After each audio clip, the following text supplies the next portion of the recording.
ఓం భగవత్యే నమః. ధ్యాయేన్నిత్యం మహేశం రజతగిరినిభం చారుచంద్రావతం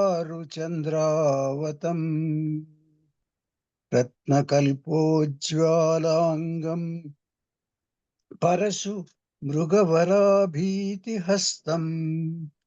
ప్రసన్నం పద్మాసీనం సమంతాత్ స్తుత అమరగణై వ్యాఘ్రకృత్తిం వసానహం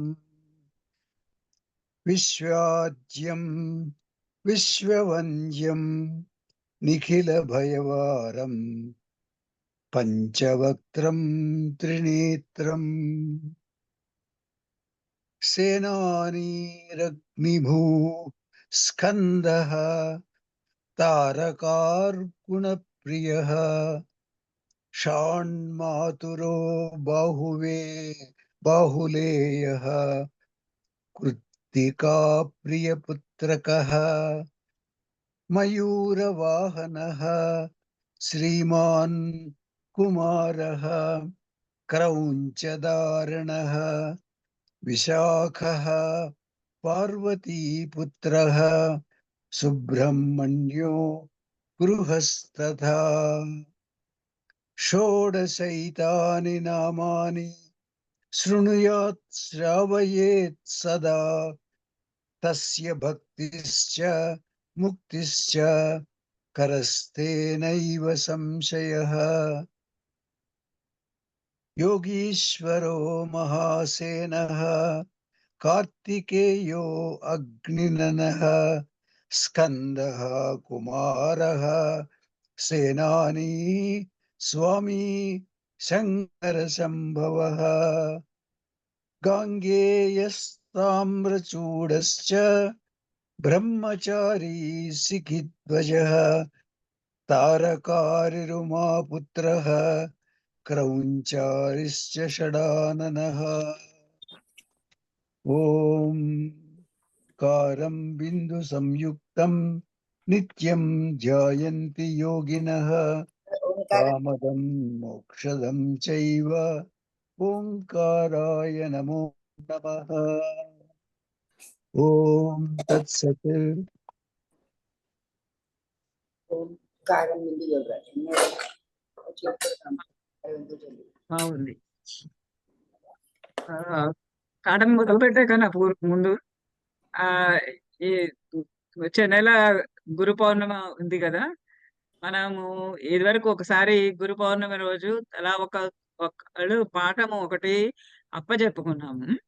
అలా ఇప్పుడు కూడా ఆ ఒక్కొక్కళ్ళు ఒక్కొక్కటి చొప్పున, అంటే కుమార సంభవము దాదాపుగా అందరూ కుమార సంభవంలో ఉన్న సభ్యులు సుందరకాండలో ఉన్నారు, సుందరకాండలో ఉన్న సభ్యులు కుమార సంభవంలో ఉన్నారు. అదే కుమార సంభవంలో హిమవంతుని వర్ణన ఒక ఇద్దరు, పార్వతీదేవి వర్ణన ఒక ఇద్దరు, నారదుడి మాటలు, నారదుడి యొక్క సంభాషణ ఒకరు, అప్పటికి ఎంతమంది అయింది? 4. ఆ హనుమంతుడు మందరగిరిని పర్వతాన్ని మీద నుంచి ఎగరటము, తర్వాత మైనాకుడు, సురస, సింహిక, లంబ పర్వతము, లంకిణి, అయోధ్య నగర వర్ణన. రేపటి క్లాసులో చంద్రోదయ వర్ణన కూడా అయిపోతుంది. అదొకటి. మొత్తం 10 ఉన్నాయి. దాదాపుగా ఇవాళ 10 మంది ఇవాళ 10 మంది అటెండ్ అయినట్టుగా కనిపిస్తుంది. 10 మంది 10 టాపిక్స్ తీసుకొని మీకు ఏది టాపిక్ ఇష్టమో ఆ టాపిక్ గురించి ఒక 5 నిమిషాలలో, అందుకనే ఒక్కొక్కటి హిమాలయ వర్ణన ఉంటే ఇద్దరికి అని విడదీసింది. ఎందుకు చెప్తానంటే 5 నిమిషాల్లో పూర్తి చేయటానికి. అట్లా మనము గురు పౌర్ణమి రోజు జస్ట్ రివైజ్ చేసుకుందాం. నారాయణీయం అయితే రివైజే చేసుకోలేదు. కనీసం అట్లీస్ట్ ఇదైనా కానీ మనము రివైజ్ చేద్దాము. ఇట్లా చిన్న బిట్స్ గా 5 నిమిషాల కోసంకి ప్రిపేర్ అవ్వండి అందరూ. ఏమి మీకు ఏది ఇష్టము, ఏది చెప్పదలుచుకుంటారో అది నాకు గ్రూప్‌లో రాయండి. లేకపోతే నేనే డిసైడ్ చేసి చెప్తా. నన్ను ఓమిట్ చేయండి అని. ఆ! నేను మిమ్మల్ని వదిలేస్తాను. మీరు ప్రార్థన చేసి ఊరుకుందురు గాని. నేను సరిగా ఫాలో కావడం లేదు. మీకు చాలా చేస్తున్నారు. ఆ! చూస్తున్నాను. అదే. కొత్త మేడం వర్డ్స్ మీరే అన్ని ఇచ్చేయండి మేడం. నేర్చుకుంటున్నాము. ఆ! ఆ! కొత్త మేడం వర్డ్స్ మీరే ఇచ్చేయండి. నేర్చుకుంటున్నాము. పాత చిన్నప్పుడు చదువుకున్న సుమతి శతకాలన్నీ మళ్ళీ ఓసారి చదువుకుంటున్నట్టుగా అవుతోంది. బావుంది. ఏ ఏదో నాకు తోచిన కాంట్రిబ్యూషన్. బావుంది. హ్మ్. మ్యామ్ మీరు నన్ను కూడా ప్రార్థన ఎగ్జామ్ మాత్రం చేయండి చేసుకోండి. ప్లీజ్. రోజు ఏంటి ఒక సుధా? 2 నన్ను కూడా ఎగ్జామ్ చేయండి మేడం. నాకు చాలా గ్యాప్ వచ్చింది కదా మధ్యలో. హ్మ్. ఈసారి నన్ను ఎగ్జామ్ చేయండి ప్లీజ్. ఏ ఏ అహా! ఎగ్జామ్ట్ ఎందుకు? మరి నేను ఎలా చెప్తానో ఏమో. ఇప్పుడు రామాయణం అంతా చాలా వరకు విన్నావు గదా! విన్నాను. రామాయణంలో రాయడానికి సురస కథ చెప్పడానికిను, మైనాకుడు కథ చెప్పడానికి పెద్ద కష్టమేముంది? సరే okay. Whatever it is easy for you, you choose. ఇలా ఏం చేస్తానంటే రేపు, ఎల్లుండి దాకా వెయిట్ చేస్తా. రేపు కూడా ఒకసారి రిమైండ్ చేస్తా. ఓకే. చేసి ఓకే. ఎల్లుండి దాకా వెయిట్ చేస్తా. హ్మ్. గ్రూప్‌లో ఎవరన్నా వాళ్ళ చాయిస్‌ది పెట్టేస్తే ఓకే. హ్మ్. వాళ్ళ చాయిస్‌ది చేసుకుంటారు. డూప్లికేట్ అవ్వకుండా హ్మ్. చేసుకుంటారు. లేదా నేను మిగతా ఎవరైతే పేర్లు పెట్టరో వాళ్ళ పేర్లన్నీ నేనే రాస్తాను. ఓకే. మీరు పేరు రాసి వాళ్ళకి ఒక టాపిక్ ఇచ్చేస్తాను. Okay ma'am. రైట్. హ్మ్. ఓకే. సరే. ఇప్పుడు మనం కుమార సంభవంలోనికి వస్తే ద్వితీయ సర్గలో ఉన్నాము. ద్వితీయ సర్గ ప్రారంభంలోనే ఉన్నాము. ఇక్కడ హ్మ్, ప్రథమ సర్గ అంతా కూడా పార్వతీ, హిమవంతుడు ఆ చర్చ అంతా జరిగితే రెండవ సర్గ వచ్చేటప్పటికి ఇంకా ప్రధానమైనటువంటి కథ తారకాసుర వధలోకి దిగిపోయాడు. ఈ తారకాసురుడు అనే రాక్షసుడు దేవతలందరినీ కూడా చాలా అనేక విధాలుగా హింసిస్తూ ఉంటే దేవతలందరూ వెళ్లి వాడిని తారకాసురుడిని లేక ఎదిరించగలిగినటువంటి సామర్థ్యము, శక్తి తమ వద్ద లేక ఎప్పుడైతే మన దగ్గర శక్తి లేదో అప్పుడు మనం ఏం చేస్తాము? మనకన్నా పెద్దవాళ్ళు ఎవరైతే ఉన్నారో, మనకన్నా సుపీరియర్స్ ఎవరైతే ఉన్నారో వాళ్ళని ఆశ్రయించి, "అయ్యా! మీరే మాకు రక్ష" అని అంటాం.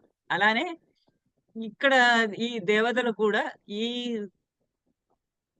తారకాసురుడిని ఎదిరించలేక తారకాసురుడికున్నటువంటి 2 వరాల మూలాన ఆయన ఒక 7 సంవత్సరాల పిల్లవాడి చేత గాని, చావు అదర్‌వైస్ దేని చేతను మరణము లేకుండాను వరం ఒకటి పొంది ఉంటాడు. ఆ వర కారణంగా విజృంభించి ఉంటే, దేవతలు అతన్ని ఏ రకంగాను కూడా అణచలేకపోయారు. అప్పుడు అందరూ కలిసి ఇంద్రుడిని తమ రాజైనటువంటి ఇంద్రుడు అంటే కాపాడవలసినటువంటి ఇంద్రుడు కూడా ఏమీ చేయలేనటువంటి అసమర్థతతోటి ఉన్నాడు. అంచేత ఆ ఇంద్రుడినే పెట్టుకొని, ఆ ఇంద్రుడినే వాళ్ళకి లీడర్‌గా, వాళ్ళకి నాయకుడిగా పెట్టుకొని, బ్రహ్మదేవుడి దగ్గరకు వెళ్లి అంటే వరాలిచ్చిన దేవుడు బ్రహ్మదేవుడు కాబట్టి, ఆ బ్రహ్మదేవుడి దగ్గరికే వెళ్లి, "అయ్యా! నువ్విచ్చిన వరాలన్నిటి మూలాన ఇలా అయింది" బాధపడుకుంటూ ఆ బ్రహ్మదేవుడి నివాసమైన సత్యలోకానికి వెళ్లారు. అయితే పొద్దున్నే తామర పూలు పూయడానికి సూర్యుడు ఎలా అయితే ఉదయిస్తాడో, సరిగ్గా వీళ్ళక్కడికి వెళ్ళినటువంటి సమయానికి దిగాలు మొహాలేసుకొని మ్లానమైపోయినటువంటి ముఖాలతోటి ఆహ్, చాలా నీరసంగా ఏమీ తోచనటువంటి స్థితిలో ఉన్నటువంటి ఈ దేవతలందరి ముఖాలన్నింటినీ కూడా వాడిపోయి, వడలిపోయిన వారి ముఖాలని వికసింపజేయటానికా అన్నట్టుగా బ్రహ్మదేవుడు అక్కడ వాళ్ళు వెళ్ళిన వెంటనే ప్రత్యక్షమయ్యాడు. ప్రత్యక్షం కాగానే ఆ బ్రహ్మదేవుడిని చూసి వాళ్ళందరూ కూడా ఆనందంతోటి ఆయనని రకరకాలుగా అభినందిస్తూ, రకరకాలుగా స్తుతిస్తూ ఉన్నారు. ఆ మాటలతోటి వారి యొక్క అటువంటి మాటలు సృష్టించినటువంటి భగవంతుణ్ణి మాటలతోటి, అర్థవంతమైనటువంటి మాటలతోటి ఆ బ్రహ్మదేవుణ్ణి రకరకాలుగా స్తుతిస్తూ ఉన్నారు. మొట్టమొదట ఏమన్నారంటే, అయ్యా నువ్వు ఆ, సృష్టి ఆది అందు, అంటే సృష్టి మొదలు పెట్టే ముందు నువ్వు ఏకాకారంగా ఉన్నావు. ఏకాకారంగా ఉన్నవాడివి నువ్వు, ఏకాకృతిలో ఉన్నటువంటి నువ్వు ఆ గుణత్రయ విభాగం చేత, అంటే సత్వ రజస్తమో గుణ విభాగం చేత మూడుగా సృష్టి స్థితి లయకారకుడుగా ఉండి ఈ మొత్తాన్ని ప్రపంచాన్ని అంతటిని కూడా పోషిస్తూ భరిస్తూ లయం చేస్తూ ఉన్నావు అని ఆ స్తుతించి, నువ్వు ఆ స్థితికి ఎలా చెప్తున్నాడంటే, స్థితికి కారణం ఎట్లా నువ్వు అంటే, నువ్వు ఈ మొదట అంతా కూడా నీళ్లున్నాయి. ఆ నీళ్లలో ఒక విత్తుని నువ్వు నాటావు, ఒక బీజాన్ని నాటావు. ఆ బీజమే ఇక్కడ ఇట్లా ఇంతగా చరాచర ప్రపంచం యొక్క సృష్టికి కారణభూతము అయ్యింది. అటువంటి అమోఘమైనటువంటి ఆ ఆ, గొప్పదైనటువంటి అత్యధికమైనటువంటి మహోన్నతమైనటువంటి బీజాన్ని విశ్వ బీజాన్ని నువ్వు నాటావు. అందులో నుంచి ఈ సమస్త విశ్వము, సమస్త సృష్టి, సకల చరాచర ప్రపంచం అంతా కూడా జన్మించింది అని చెప్తూ ఇంకా అంటున్నారు. తిస్రుభిః త్వం అవస్థాభిః మహిమానం ఉదీరయన్ ప్రళయ స్థితి సర్గాణం ఏకః కారణతాం గతః. అలాగనే ముందు చెప్పినటువంటి భావమే మళ్ళీ ఇక్కడ చెప్తూ ఉన్నాడు. తిస్రుభిః త్వం అవస్థాభిః మహిమానం ఉదీరయన్ ప్రళయ స్థితి సర్గాణం ఏకః కారణతాం గతః. తిస్రుభిః త్వం అవస్థాభిః, త్వం నీవు, తిస్రుభిః అవస్థాభిః, తిస్రుభిః అవస్థాభిః మూడు రకములైనటువంటి అవస్థలు. మూడు రకములైనటువంటి అవస్థలు అంటే ఏంటి? ప్రళయ స్థితి సర్గలు అనేటటువంటి మూడు అవస్థలు. ప్రళయము అంటే లయము చేయటము, స్థితి అంటే పోషణ భారము, సర్గం అంటే సృష్టి చేయటం. ఈ మూడు రకాలైనటువంటి తిస్రుభిః, మూడు విధములైనటువంటి అవస్థాభిః, అవస్థల చేత మహిమానం ఉదీరయన్, త్వం నీవు మహిమానం ఉదీరయన్, నీ యొక్కటువంటి మహిమనంతటిని కూడా ప్రదర్శిస్తూ, నీ యొక్కటువంటి మహిమనంతా కూడా ప్రకటింప చేస్తూ, నువ్వు ఒక్కడివే, కానీ నీ ఒక్కడివే మూడు విధాలుగా, మూడు రకాలుగా, మూడు అవస్థలలో మూడు రకములైనటువంటి మహిమలని నువ్వు చూపిస్తూ ఉన్నావు. ఎట్లా చూపిస్తున్నావు అంటే, బ్రహ్మత్వే అంటే బ్రహ్మభావంలో ఉన్నప్పుడు సృజతే, నువ్వు సృష్టి చేస్తూ ఉన్నావు. బ్రహ్మత్వే సృజతి, బ్రహ్మభావములో ఉన్నప్పుడు, బ్రహ్మవుగా ఉన్నప్పుడు ఒకడివే నువ్వు, విడివిడిగా కాదు. బ్రహ్మవుగా ఉన్నప్పుడు సృజతే, సృష్టిస్తూ ఉన్నావు. విష్ణుత్వే, విష్ణువుగా ఉన్నప్పుడు పాలయతి, పరిపాలన చేస్తున్నావు. అంటే అన్ని సమస్తమైనటువంటి ప్రజలకు కావలసినటువంటి బాగోగులన్నీ కూడా చూస్తూ ఉన్నావు. రుద్రత్వే, రుద్ర రూపంలో ఉన్నప్పుడు, శివ రూపంలో ఉన్నప్పుడు నువ్వు సంహరతి, ఈ మొత్తం సృష్టిని అంతటిని కూడా సంహరిస్తూ ఉన్నావు, లయం చేసేస్తూ ఉన్నావు. ఇలా మూడు అవస్థలు. ఒకటే నువ్వు మూడు అవస్థల యందు నీ యొక్కటువంటి మహిమ, నీ యొక్కటువంటి శక్తి సామర్థ్యాలని ఈ మూడు దశలలోను, సృష్టి దశలోను, స్థితి దశలోను, మరి ఇంకా ప్రళయ దశలోను కూడా నువ్వు నీ యొక్కటువంటి సామర్థ్యాన్ని, నీ యొక్కటువంటి మహాత్మ్యాన్ని, నీ యొక్కటువంటి గొప్పతనాన్ని అంతటినీ కూడా ఉదీరయన్ ప్రకటిస్తూ అందరికీ ప్రదర్శిస్తూ, అందరికీ చూపిస్తూ, ఇంత శక్తిమంతుడివి అని అందరికీ చూపిస్తూ, ప్రళయ స్థితి సర్గాణం, ప్రళయము, స్థితి, సర్గ. సర్గ అంటే సృష్టి. ఈ ఈ సర్గాణ వీటన్నింటికి కూడా ఏకః కారణతాం గతః. ఏకః కారణః, ఒకే ఒక్క కారణభూతుడుగా గతః అయ్యావు. నువ్వే నీ ఈ 3 అవస్థల యందు, ఈ 3 దశలలో ఒక్కడవే అయి ఉన్నటువంటి నువ్వు, ఏకః అయినటువంటి నువ్వు. అంతకు ముందు కూడా చెప్పాడు ఏకః అని. కేవలాత్మనే, ప్రాక్ సృష్టే కేవలాత్మనే. సృష్టికి పూర్వము కేవలాత్మనే, ఒక్కడిగా ఉన్నటువంటి నువ్వు, ఆ ఒక్కడిగా ఉన్నటువంటి నువ్వు ఈ 3 సత్వరజస్తమో గుణములతో కూడి, ఆ సత్వరజస్తముల గుణములతో కూడి 3 రకములైనటువంటి అవస్థ పొంది, ఆ అవస్థల ద్వారా ఇక బ్రహ్మ, విష్ణు, మహేశ్వరులు అనేటటువంటి 3 యొక్క దశలను పొంది, 3 యొక్క స్థితులను పొంది, నువ్వు మొత్తము ఈ సృష్టి స్థితి సంహారాలన్నింటినీ కూడా నిర్వర్తిస్తూ ఉన్నావు. ఇవన్నీ నిర్వహించడానికి కారణతాం గతః, కారణంగా అయ్యావు, హేతువుగా అయ్యావు. ఒక్కడివే నువ్వు, కానీ అన్ని చేయటంలో కూడా సమర్థుడుగా అయ్యావు.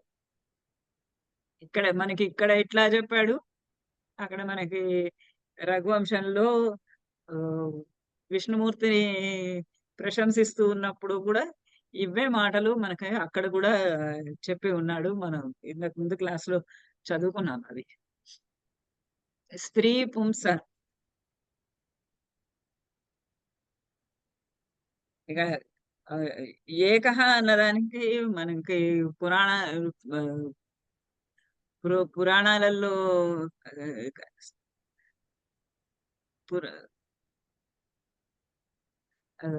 మనకి ఉపనిషత్తులలో, పురాణాలలో, ఉపనిషత్తులలో, ఆరణ్యకాలలో అన్నిట్లలో కూడా మనకు అనేకమైన దృష్టాంతాలు కనిపిస్తాయి. వాళ్ళందరూ కూడా వాళ్ళు పరమాత్మని కీర్తించేటప్పుడు ఎప్పుడు కూడా పరమాత్మ ఒక్కడే, అతడే 3 విధాలమైనటువంటి అవస్థలని పొంది ఉన్నాడు అని చాలా సార్లు మనకి ఏకమేవ అద్వితీయం బ్రహ్మ, బ్రహ్మ అనేవాడు ఏకమేవ, ఒక్కడే, ఒక్కడు, అద్వితీయం, నా ద్వితీయం, ద్వితీయం లేడు, రెండోది లేదు. ఆ పరబ్రహ్మ అన్నవాడు ఒకడే ఒకడు ఉన్నాడు, ఇంకా వేరే లేడు అన్నారు. ఆత్మావా ఇదమేక ఏక ఏవ అగ్ర ఆసీత్. ఇంకొక ఐతరేయ పురాణం ఐతరేయ ఉపనిషత్తు ఏమంటుంది? ఆత్మావా ఇదం ఏక ఏవ అగ్ర ఆసీత్. ఇది అంతా కూడా ఏక ఏవ అగ్ర ఆసీత్, ఒకటి మొట్టమొదటిగా ఉంది. తర్వాత అన్ని వేరే వేరే బాగా వేరే ఇతరత్రమైనటువంటి సృష్టి అంతా ఆ తర్వాత ఉన్నది. మొట్టమొదట ఉన్నది ఒకటే, ఒక్కటి అని. ఏకో దేవః సర్వభూతేషు గూఢః సర్వవ్యాపి సర్వభూతాంతరాత్మ అంటుంది శృతి. ఏకో దేవః సర్వభూతేషు గూఢః. మనందరం వేరే వేరే వేరేగా ఉన్నాయి అనుకుంటున్నాము, కానీ శృతి ఏమంటుందంటే వేరే వేరేగా ఏమీ లేదు, ఆ ఒక్కడే ఉన్నాడు. ఆ ఒక్కడే, ఆ ఒక్క పరమాత్మయే సర్వభూతేషు గూఢః, అందరిలోనూ కూడా గూఢంగా, రహస్యంగా, లోపల అందరిలోనూ ఆయనే అయి ఉన్నాడు. సర్వవ్యాపి, సర్వవ్యాపి, ఆయన సర్వవ్యాపి, అన్నిటా వ్యాపించి ఉంటాడు. ఆయన లేని చోటంటూ ఏది కూడా ఉండదు.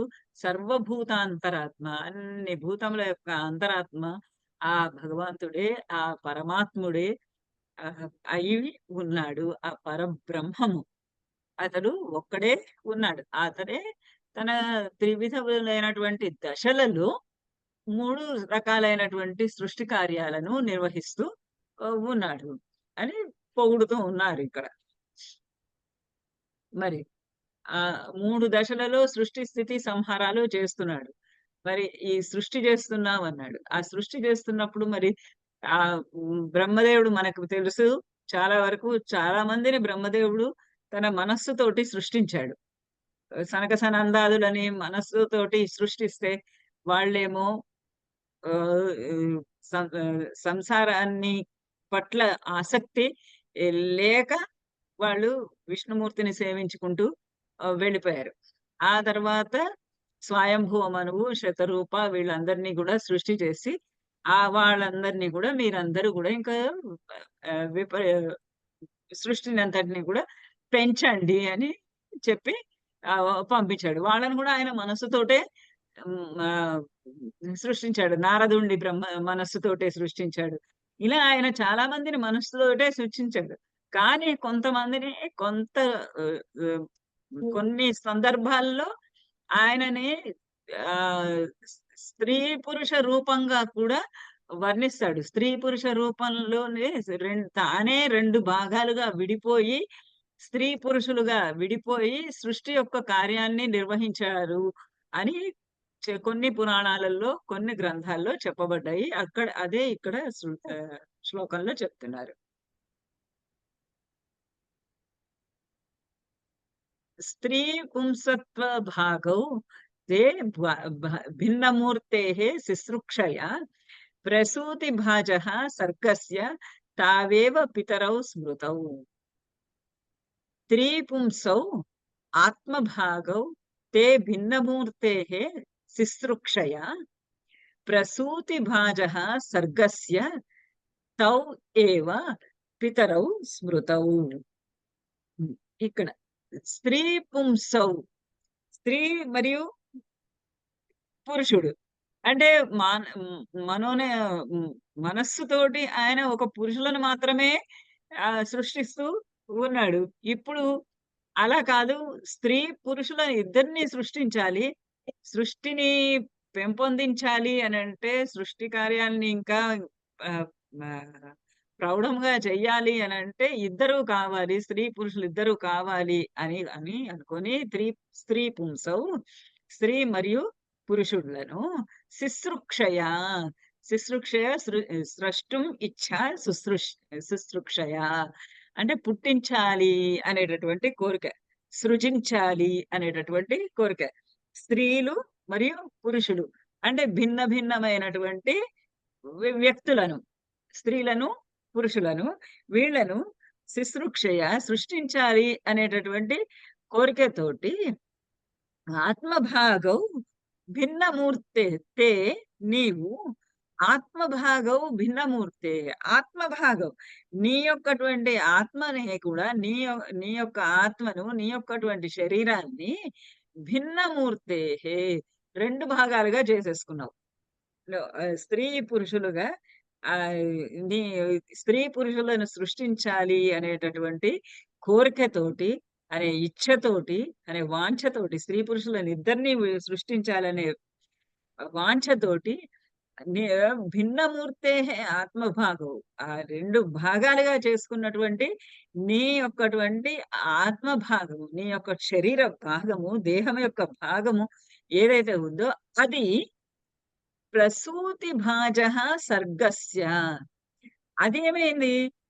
2 ముక్కలుగా 2 స్త్రీ పురుషులుగా నువ్వు విభజించుకున్నటువంటి నీ యొక్కటువంటి శరీరము, నీ యొక్కటువంటి దేహ భాగము ప్రసూతి భాజగ సర్గస్య, సర్గం యొక్క అంటే సృష్టి యొక్క ప్రసూతి భాజ దానికి ప్రసూతి దానిని పుట్టించటానికి భాజ ప్రాప్తము అయ్యింది. నీ యొక్క శరీరము ఏదైతే 2గా చీల్చావు, స్త్రీ పురుషులను సృష్టించడానికి, మిథునములను సృష్టించటానికి కొరకై ఏదైతే 2గా చీల్చబడినటువంటి నీ శరీరము ఉన్నదో భిన్నమూర్తే ఆత్మభాగం, 2గా చీల్చబడినటువంటి నీ శరీర భాగములే ఏవైతే ఉన్నాయో అవే సర్గస్య ప్రసూతి భాజ. మొత్తం ఈ సర్గ ప్రపంచానికి అంతటికి కూడా ప్రసూతి భాజ పుట్టుకకు కారణములు అయినాయి.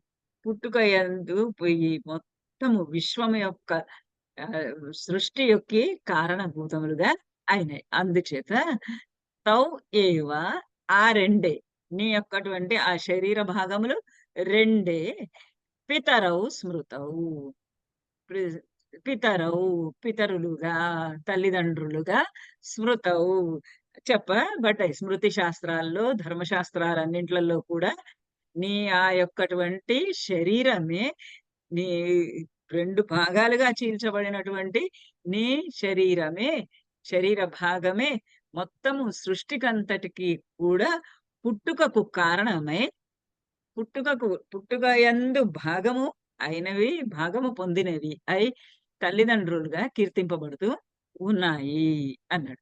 పితరవు అన్నది సంస్కృతంలో ఒక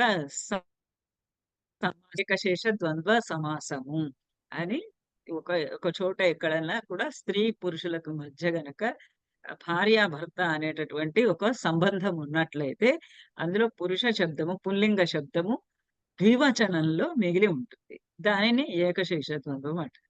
శివ శివ శివవు శివ అనుకోండి. శివుడు శివ అంటే లేదా శివాని పార్వతీదేవి అంటే శివవు అనే రూపము ఏర్పడుతుంది. అట్లానే మాతాచ పితాచ పితరవు అని ద్వివచనంలో ఉంది కాబట్టి తల్లిదండ్రులు అన్న అర్థాన్ని ఇస్తుంది. తావేవ పితరవు స్మృతవు వాళ్ళిద్దరే తావేవ ఆ రెండు భాగాలే ఏ రెండు భాగాలైతే స్త్రీ పురుషుల ఉత్పత్తికి పుట్టుకకు సృష్టిని పొందుతూ ఉన్నాయో అవే తల్లిదండ్రులుగా పిలువబడుతూ ఉన్నాయి స్మృతి ధర్మశాస్త్రాల చేత.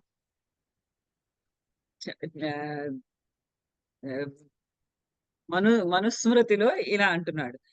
ద్విధా కృత్వా ఆత్మనో దేహం అర్ధేన పురుషో అభవత్ అర్ధేన నారీ తస్యాం స విరాజం అసృజత్ ప్రభువు అని ఏమంటున్నాడు. ద్విధా కృత్వా ఆత్మనః దేహం ద్విధా కృత్వా తన యొక్క శరీరాన్ని ద్విధా కృత్వా రెండుగా చేసి అర్ధేన పురుష అభవత్ ఒక అర్ధభాగం చేత పురుషుడుగా అయ్యాడు. అర్ధేన నారీ మిగతా అర్ధభాగంతో నారీ స్త్రీగా అయ్యాడు. తస్యాం స విరాజ అసృజత్ ప్రభు అలా ఆ తస్యాం ఆమె అందే ఆ రెండుగా చీల్చినటువంటి దానిలో అర్ధభాగం పురుషుడుగా వెళ్తే అర్ధభాగం స్త్రీగా వెళ్తే ఆ స్త్రీ అందే విరాజం అసృజత్ ప్రభు విరాట్ అనేటటువంటి ఒక పురుషుడిని విరాట్ అనే పేరు కలిగినటువంటి ఒక పురుషుడికి జన్మను ఇచ్చాడు అని స్మృతి శాస్త్రము మనుస్మృతి కూడా మనకి చెప్తున్నది. అంటే ఈయన చెప్తున్న దానికి ఆయన సబ్స్టాన్షియల్ గా చెప్పుకుంటున్నాను అనమాట. నేను ఎక్కడో చెప్పలేదు. స్మృతి ధర్మశాస్త్రాల ప్రకారమే ఈ స్తోత్రాన్ని లిఖించాను అని. ఇంకా స్వకాల పరిమాణేన వ్యస్త రాత్రిందివస్య తే యౌతు స్వప్నావబోధౌ తౌ భూతానాం ప్రళయ ఉదయౌ. ఇది అందరికి మనకు తెలిసినటువంటిది. ఇది స్వకాల పరిమాణేన వ్యస్త రాత్రిన్ దివస్యతే యౌతు స్వప్నావబోధౌ తౌ భూతానాం ప్రళయాదయౌ. స్వకాల పరిణామేన నీ యొక్కటువంటి బ్రహ్మదేవుడు నీ యొక్కటువంటి పరిమాణేన అంటే నీ యొక్క కాలం యొక్క కొలత చేత నీ కాలము కొలత ఏదైతే ఉందో అది వ్యక్త రాత్రిన్ దివస్యతి అంటే నీ యొక్క కాల పరిమాణము నీ యొక్క కాలం యొక్క కొలత ఎలా ఉంది అని అంటే వ్యస్త రాత్రిన్ దివస్య అది రాత్రిగాను దివస్య దివముగాను పగలు రాత్రింబగళ్ళుగా వ్యస్త విభజింపబడింది. నీ సమయము నీ రోజు ఎలా విభజించుకున్నావు నీ రోజుని అని అంటే రోజు ఉదయము రాత్రి పగలు రాత్రి, రాత్రి పగలు, ఇలా రెండుగా విభజించుకున్నావు. యౌతు స్వప్నావబోధవు. యౌ అవి అవి ఏవైతే ఆ పగలు రాత్రి, లేదా రాత్రి పగలు, ముందు రాత్రి అన్నాడు కదా, రాత్రి దివస్య, రాత్రి పగలుగా ఏవైతే విభజింపబడ్డాయో అవి స్వప్న ఆ, స్వప్న అవబోధవు.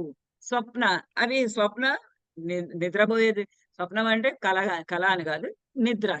నిద్ర నిద్రా సమయము అవబోధ, సమయము.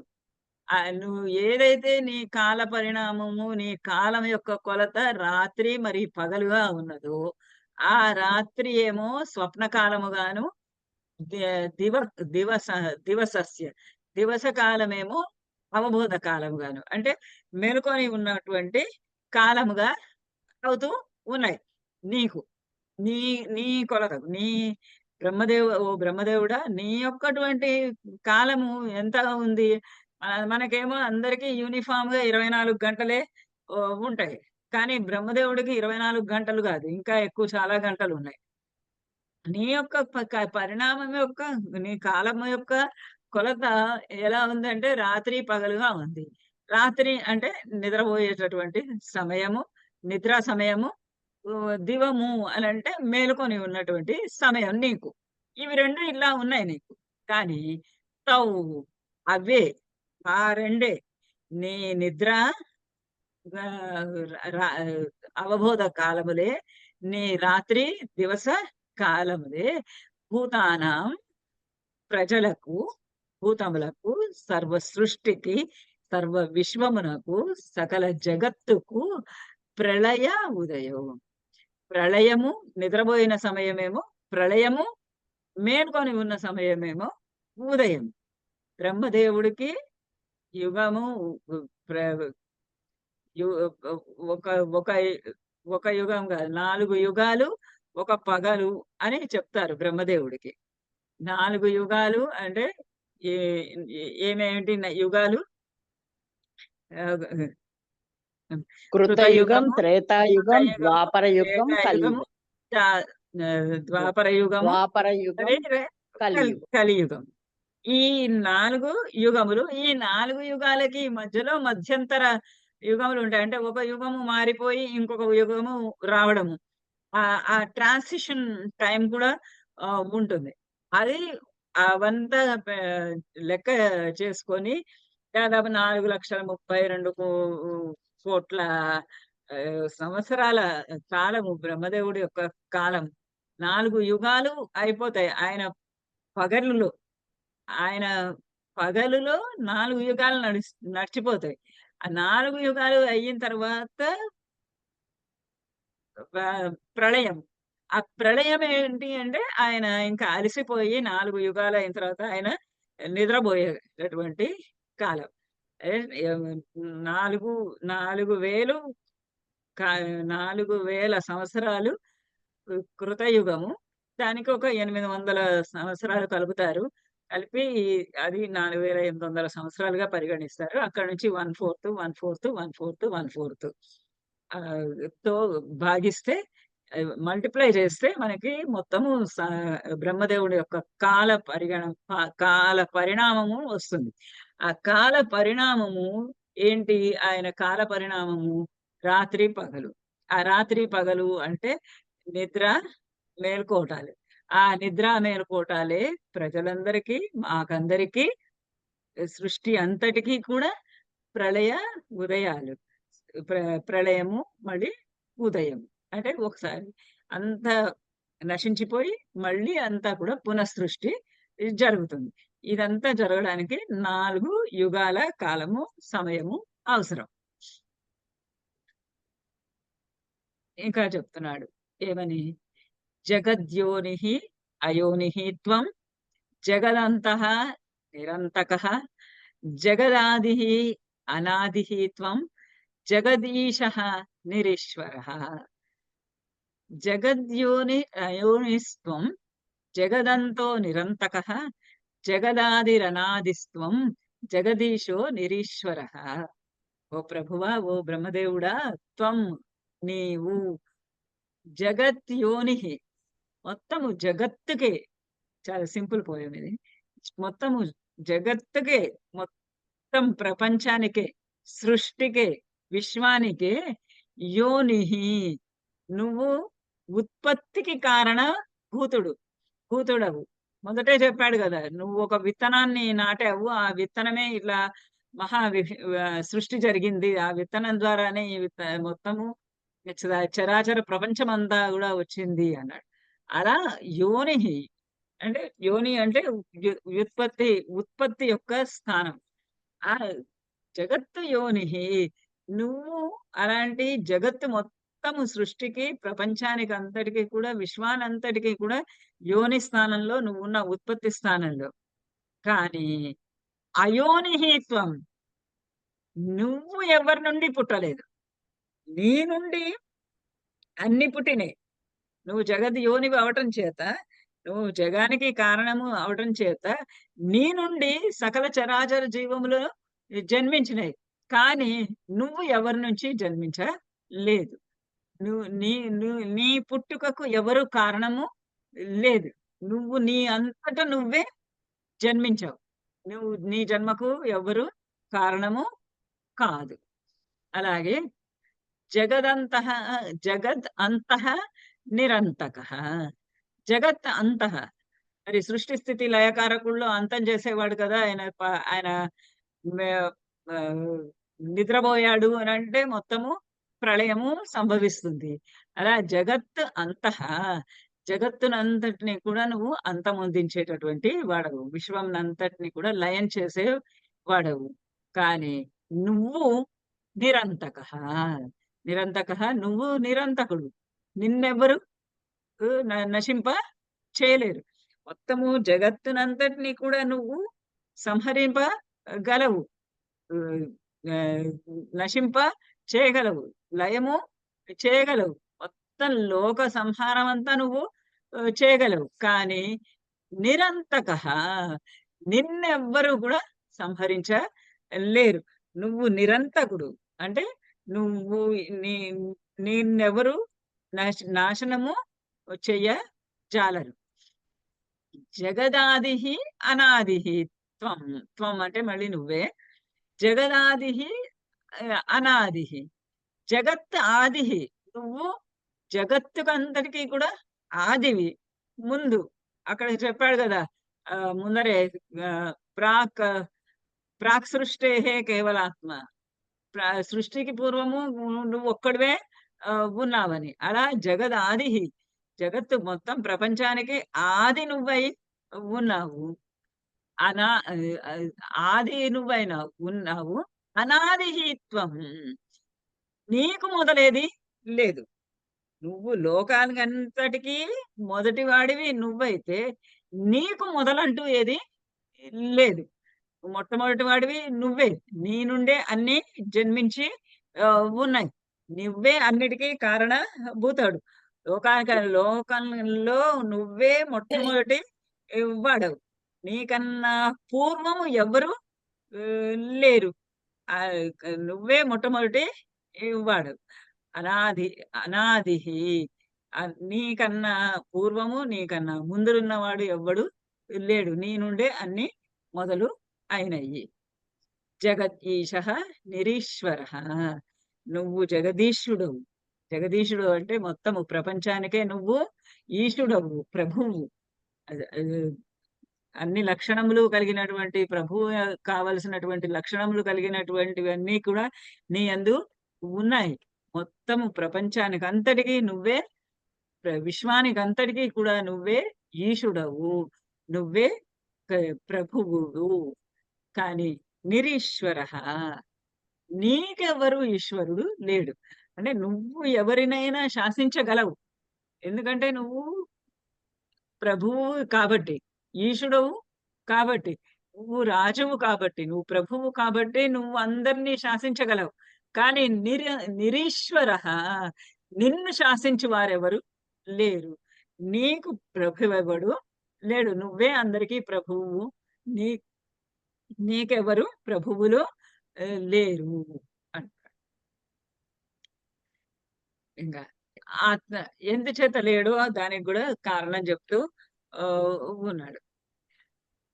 ఆత్మానం ఆత్మనా వేత్సి సృజా సృజస్యాత్మనా ఆత్మన ఆత్మనా కృతినా చ త్వం ఆత్మన్యేవ ప్రలీయసే.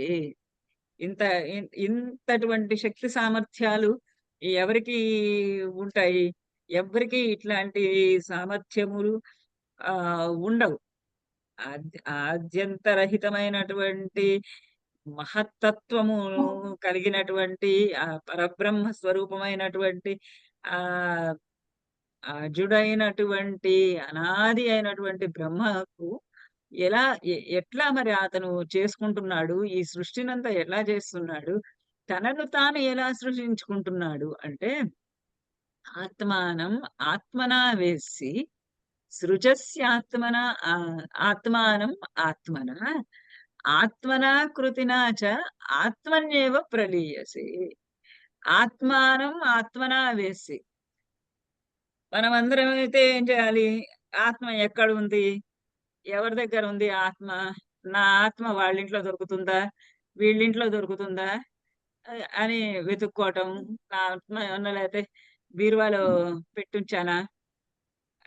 అయ్యో పాస్వర్డ్ మర్చిపోయానే అనుకుంటూ అలా ఆత్మ కోసం వెతుకుతాడు. కానీ ఈయన అసలు అసలు ఒక ఆత్మ మనకు లోపల అంతర్గతంగా ఒక ఆత్మ ఉంది, అంతరాత్మ ఉన్నది అనేటటువంటి అవగాహన లేకుండానే చాలా వరకు కాలం గడిచిపోతూ ఉంటుంది.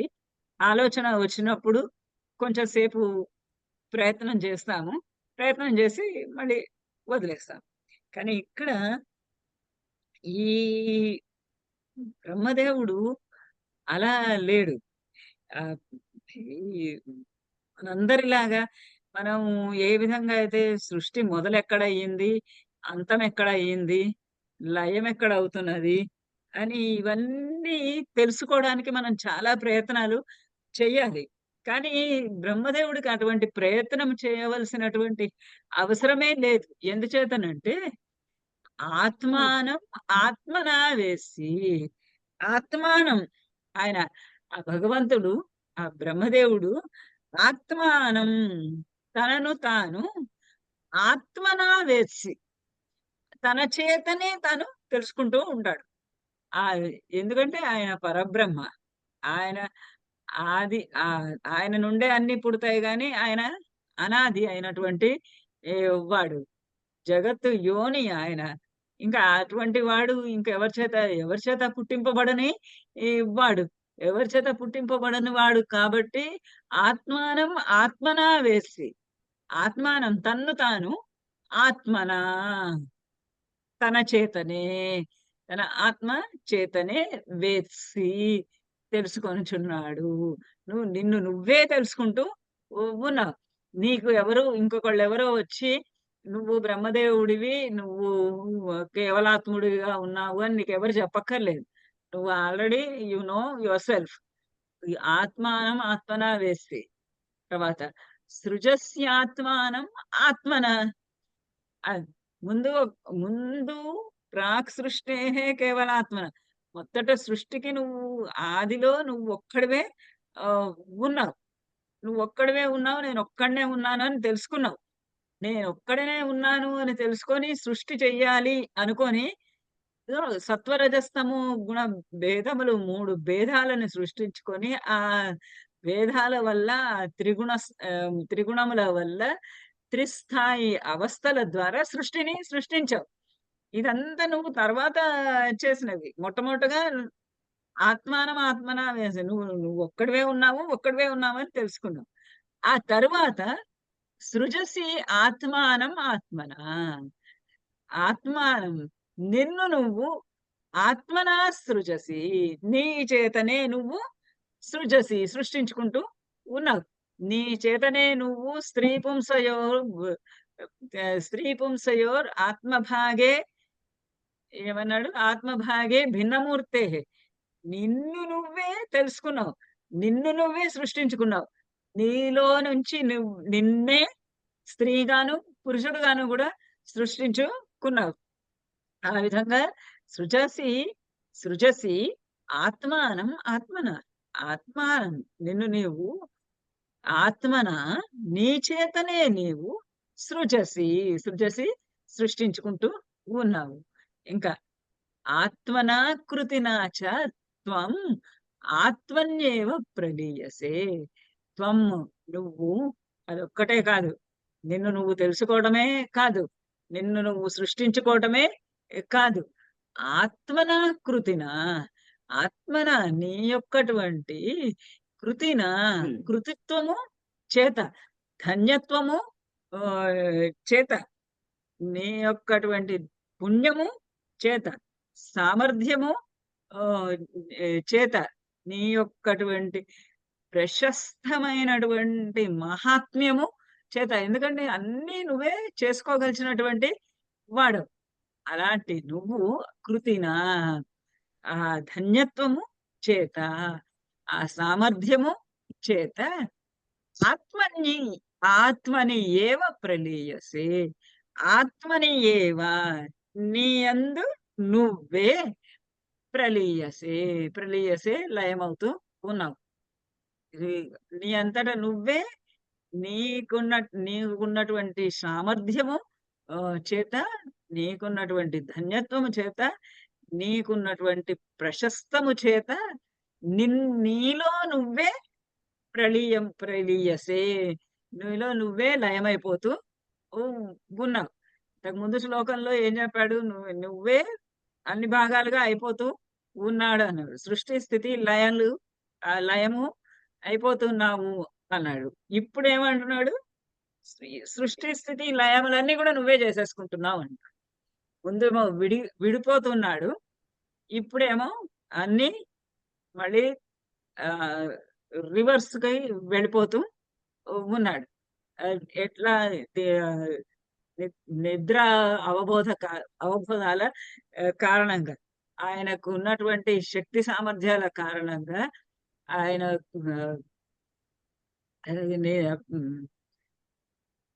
ఏమన్నాడు? నిద్రావబోధాలకి రాత్రిందివసలు రాత్రి పగలు కారణంగా ఆ ఆ రాత్రి పగలులో ఆయనంతటా ఆయనే సృష్టించుకుంటున్నాడు. సృష్టించుకొని మొత్తము రోజంతా గడుపుతున్నాడు. రోజంతా గడిపి రాత్రి అయిన తర్వాత మళ్ళా తనలో తనే లయమైపోతూ ఉన్నాడు. అంటే కానీ ఆయన నిద్ర మేలుకుని లేచి పడుకునే లోపల మనందరికీ ఒక 4 యుగాలు గడిచిపోతూ ఉన్నాయి. అట్లా తనలో తానే ఇంకెక్కడ వేరే చోట వేరే గురువులను ప్రార్థించి, వేరే గురువుల చేత, వేరే దేవతల చేత తన యొక్కటువంటి సామర్థ్యము, తన యొక్క శక్తిని తెలుసుకోవాల్సినటువంటి అవసరము లేదు. జగదాది అనాది. అతడు ఎవరి చేత పుట్టుక అనేది లేదు. అందుచేత ఎట్లా పుట్టుక లేనివాడు మరి ఇప్పుడు ఇట్లా బ్రహ్మదేవుడుగా కనిపిస్తున్నాడంటే, ఆత్మన వేసి నిన్ను నువ్వే సృష్టించుకుంటూ ఉన్నావు, నిన్ను నువ్వే తెలుసుకుంటూ ఉన్నావు, నీలో నువ్వే లీనమవుతూ ఉన్నావు ఓ బ్రహ్మదేవుడా. ఓ తత్వాన్ని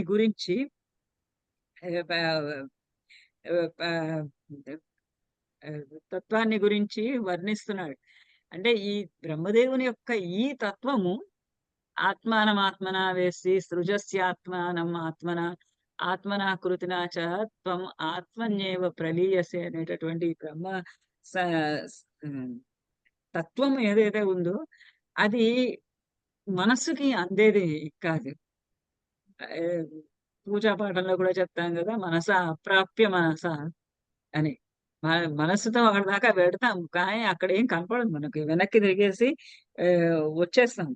ఆ బ్రహ్మము అక్కడ మనకి కనపడదు. ఎందుకంటే ఆ బ్రహ్మమునకు రకరకాలైనటువంటి శక్తులు ఉన్నాయి. ఆ బ్రహ్మము అవ్యక్తమైనటువంటిది. ఆ అవ్యక్తమైనటువంటి దాన్ని మనం ఎలా కనుక్కోగలము? ఈ పాంచభౌతికమైనటువంటి శరీరంతోటి లేదా మనో చిత్త మనోచిత్త అహంకారములతోటి కానీ మనం ఆ బ్రహ్మని కనుక్కోలేము. ఇంద్రియముల ద్వారా కనుక్కోలేము. ఎందుకంటే అతడు నిరింద్రియుడు. నిరింద్రియమును అయినటువంటి విషయాన్ని మనము ఇంద్రియాల ఇంద్రియ జ్ఞానంతోటి ఎలా తెలుసుకోనగలము? తెలుసుకొన జాలము. తెలుసుకోనలేము.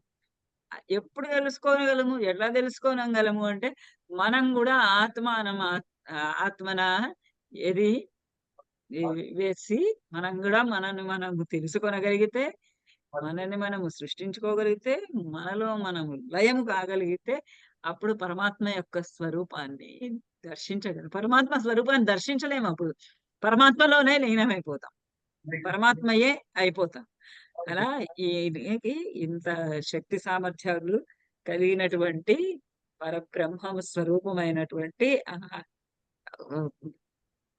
బ్రహ్మదేవుణ్ణి ఈ విధంగా స్తుతిస్తూ ఇంద్రాది దేవతలు ఇంకా కూడా స్తుతిస్తున్నారు. ఇంకా స్తోత్ర పాఠంలోనే ఉన్నారు. ఇంకా వాళ్ళ యొక్కటువంటి కష్టాలు చెప్పుకోవడం దగ్గరికి రాలేదు. ఇంకా వస్తారు. ముందు వస్తారు ఇంకా.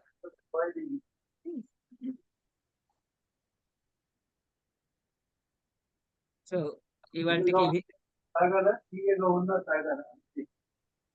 చెప్పండి. తప్పగా ఉన్న తాగాలి.